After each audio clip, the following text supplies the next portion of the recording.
अस्सलाम वालेकुम रहमतुल्लाहि व बरकातुहू। कराची के चिड़ियाघर को यानी कराची ज़ू को बंद करने की बात की जा रही है। और हुआ कुछ यूँ कि गुज़िश्ता दिनों कराची चिड़ियाघर में मौजूद एक हथनी, जिसको नूरजहाँ के नाम से याद किया जाता था, वो शदीद बीमार हुई, जिसके लिए बाहर से डॉक्टर्स को भी बुलाया गया, लेकिन बहरहाल वो सेहतयाब नहीं हो सकी और 17 साल की उम्र में वो ईद वाले दिन हथनी चिड़ियाघर में इंतकाल कर गई। अब जब से ये हथनी की बीमारी का सिलसिला शुरू हुआ था, तो कुछ लोगों ने ये आवाज़ उठाई थी और कुछ मखसूस लोगों ने ट्वीट्स किए थे और कुछ लोगों ने ये मुहिम चलाई थी कि जनाब चिड़ियाघर को बंद कर दिया जाए। देखिए, हथनी के मरने का और उसके इंतकाल का मामला ये है कि चिड़ियाघर में सिर्फ एक हथनी ही नहीं, बल्कि बाकी सारे जानवरों को भी जो रहन सहन खाना पीना है वो इस काबिल है ही नहीं। ठीक है, चिड़ियाघर आप जाएँ तो आप एंटरटेनमेंट के लिए जाएंगे, तफरीह के लिए जाएंगे, लेकिन आप उन जानवरों को देखेंगे तो आपको तरस आएगा। यानी उनको जो ग़िज़ा देनी चाहिए वो ग़िज़ा दी ही नहीं जा रही, क्योंकि वो सारी की सारी ग़िज़ा जो उस मद में पैसा आ रहा है, जो फ़ंड आ रहा है, वो सारा का सारा इन इंतज़ामिया के लोगों की जेबों में जा रहा है या हुकूमती लोगों की जेबों में जा रहा है। तो सारा का सारा पैसा ये लोग खा रहे हैं, बिल्कुल इसी तरीके से जिस तरीके से कराची की आवाम को उसका हक़ नहीं मिल रहा, बिल्कुल इसी तरीके से कराची के चिड़ियाघर में रहने वाले हैवानात को, जानवरों को भी उनका हक़ ये लोग नहीं दे रहे। ये सिर्फ़ इंसानों का हक़ नहीं खा रहे, बल्कि जानवरों का हक़ भी खा रहे हैं। और यही वजह बनी कि हथनी जो है वो 17 साल की उम्र में इंतकाल कर गई, जबकि माहिरीन ये बताते हैं, जो हैवानात के माहिरीन हैं वो ये कहते हैं कि जनाब एवरेज जो उम्र एक हाथी की वो 40 से 70 साल तक की होती है। यानी अगर वो खुली फ़िज़ा में जंगल में रहता है तो 70 साल तक भी वो जी सकता है, और अगर वो किसी कैद में या इस तरीके से किसी वाइल्ड लाइफ पार्क में रहता है तो कम से कम भी उसकी उम्र जो है वो 40 साल तक जाती है।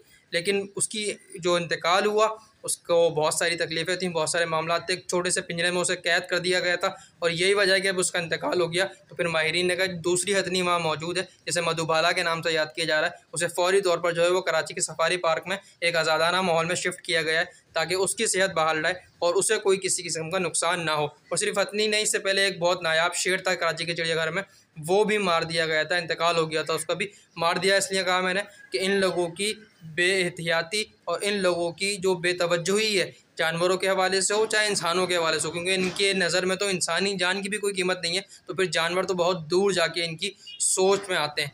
तो बात यह है कि कराची के चिड़ियाघर को बंद करने की बात की जा रही है। और बात क्यों की जा रही है?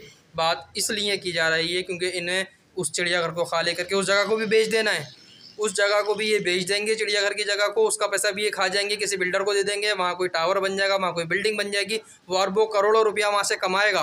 और ये हुकूमती लोग हों चाहे इंतज़ामिया के वहाँ के लोग हों, तमाम के तमाम लोग उसको बेचने के और उसको खाली करने के और उसको ख़त्म करने की मुहिम इसलिए चला रहे हैं कि उसको भी बेचकर उसका पैसा भी खा जाएँ। तो कराची वालों को चाहिए, पाकिस्तान के लोगों को चाहिए और हर उस शख्स को चाहिए जिसे जानवरों से मोहब्बत है, जिसे हैवानात से मोहब्बत है, कि वो कराची के चिड़ियाघर को बहाल करने की मुहिम चलाए। और इस मुहिम में हर उस शख्स का साथ दे जो इस मुहिम में आवाज़ उठा रहा है, चाहे लिख रहा है, चाहे बोल रहा है, किसी भी तरीके से कोई बात कर रहा है। तो कराची के चिड़ियाघर को किसी भी सूरत बंद नहीं करना चाहिए। इसका मामला क्या है? इसका मामला पता है क्या है? ये बख्तावर भुट्टो साहिबा ने जो ट्वीट किया कि जनाब चिड़ियाघर को इसलिए बंद कर दिया है कि वहाँ जानवरों की सही तरीके से केयर नहीं की जा रही, उन्हें लुक आफ्टर सही तरीके से नहीं किया जा रहा। तो इसकी मिसाल बिल्कुल ऐसे ही है कि किसी शख्स की नाक पर मक्खी बैठे और वो मक्खी को उड़ाने के बजाय पूरी नाक ही काट दे। जी हाँ, इसकी मिसाल ऐसे ही है ना कि चिड़ियाघर में होना तो ये चाहिए था कि वो हिदायत जारी करती हैं कि जानवरों की सही तरीके से देखभाल की जाए, वो कह रही जनाब बंद कर दो।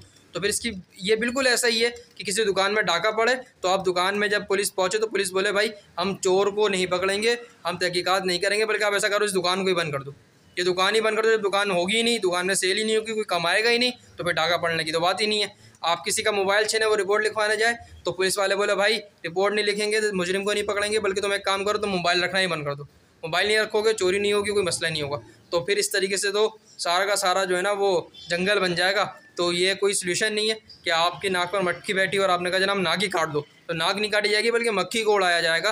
तो लिहाजा चिड़ियाघर बंद नहीं किया जाएगा, बल्कि वहाँ पर ऐसे इंतज़ामात किए जाएंगे, ऐसा माहौल फ़राहम किया जाएगा कि जानवर जो है वो सुकून से रह सकें, और जानवरों को जो उनकी खुराक है, जो उनका हक़ बनता है, उन्हें खुराक वो फ़राहम की जाएगी। ये हुकूमत की ज़िम्मेदारी है, वहाँ की इंतज़ामिया की ज़िम्मेदारी है, जो महकमा भी इसे लुक आफ्टर करता है उस महकमे की ज़िम्मेदारी है कि वो कराची के चिड़ियाघर को अच्छे तरीके से बहाल करें, अच्छे तरीके से लेके चलें।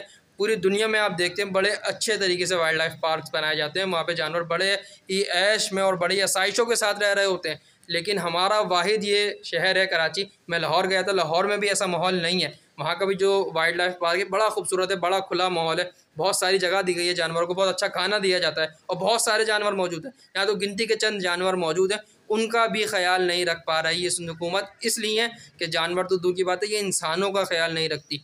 तो बहरहाल इस वीडियो का मैसेज ये है कि आप कराची के चिड़ियाघर की बहाली में हमारा साथ दें और कराची के चिड़ियाघर को बंद करने का जो ये मंसूबा है, जो दरअसल डकैती है कराची वालों के एक और हक़ पर, क्योंकि वैसे ही इन्होंने अलादीन ख़त्म कर दिया और बहुत सारे मकामात ये एक एक करके ख़त्म करते चले जा रहे हैं। हर जगह पर कोई ना कोई जो है वो प्लॉट बन जाता है, कहीं प्लॉटिंग हो जाती है, कहीं बिल्डिंगें बन जाती हैं, कहीं मॉल्स बन जाते हैं। तो यहाँ पे भी ऐसा ही होगा, इसे बेच देंगे और यहाँ कोई टावर और कोई बिल्डिंग और कोई मॉल खड़ा नज़र आएगा। लिहाजा कराची वालों, ये वक्त है अपने हक़ के लिए आवाज़ उठाने का। मैं ये गुजारिश करूँगा आप तमाम से कि इस वीडियो को शेयर करें और चिड़ियाघर की बहाली के लिए हमारे साथ इस मुहिम में शामिल हो जाएं। अस्सलाम वालेकुम वरहमतुल्लाहि वबरकातुहू। हमारे चैनल को सब्सक्राइब कर लें और हमारे पेज को ज़रूर फॉलो कर लें। अस्सलाम वालेकुम वरहमतुल्लाहि वबरकातुहू। अल्लाह हाफ़िज़।